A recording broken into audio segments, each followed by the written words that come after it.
حضرت امام حسن علیہ السلام کی اولاد کا مختصر تعارف۔ عمدۃ الطالب کی روایت کے مطابق امام حسن علیہ السلام کی کل اولادیں 18 تھیں، جن میں 12 بیٹے اور 6 بیٹیاں تھیں، جن کے نام اس طرح ہیں۔ حضرت امام حسن علیہ السلام کے فرزندوں کے نام: زید۔ حضرت زید امام حسن علیہ السلام کے سب سے بڑے بیٹے تھے۔ رسول خدا صلی اللہ علیہ وآلہ وسلم کے صدقات کے متولی، جلیل القدر، شریف الطبع، پاکیزہ نفس اور زیادہ حسن سلوک کرنے والے تھے۔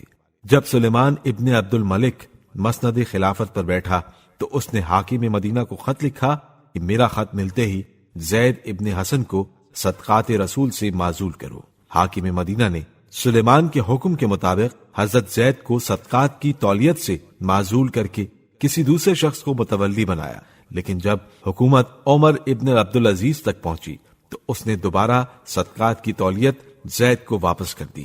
زید ابن امام حسن علیہ السلام 90 سال تک زندہ رہے۔ حسن مثنی امام حسن مجتبی علیہ السلام کے دوسرے فرزند تھے۔ ان کی ماں کا نام خولا تھا، جو منظور فزاریہ کی بیٹی تھی۔ حسن مثنی ایک قابل قدر، پرہیزگار اور بافضیلت شخصیت کے مالک تھے۔ آپ عبد الملک ابن مروان کی حکومت کے زمانے میں بھی زندہ تھے اور صدقات کے سلسلے میں حجاج ابن یوسف سے اختلاف کیا۔ حسن مثنی اپنے چچا امام حسین علیہ السلام کے ہمراہ میدان کربلا میں موجود تھے۔ امام حسین علیہ السلام اور ان کے اصحاب کی شہادت کے بعد اسیران آل محمد میں سے ایک حسن مثنی بھی تھے، جو میدان جہاد میں زخمی ہو گئے تھے۔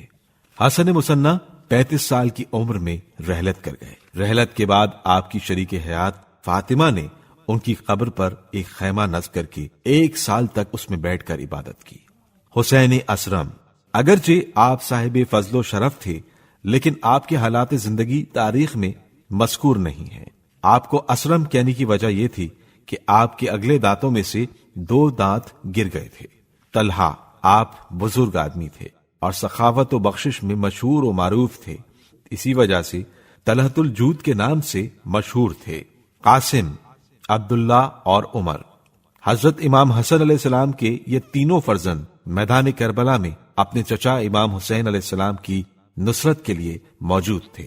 مشہور روایات کے مطابق حضرت قاسم اور حضرت عبداللہ میدان کربلا میں شہادت کے درجے تک پہنچے، اور عمر ابن امام حسن علیہ السلام خاندان اہل بیت کے ان قیدیوں میں شامل تھے جو امام حسین علیہ السلام اور ان کے اصحاب کی شہادت کے بعد قید ہو کر شام و کوفہ لائے گئے۔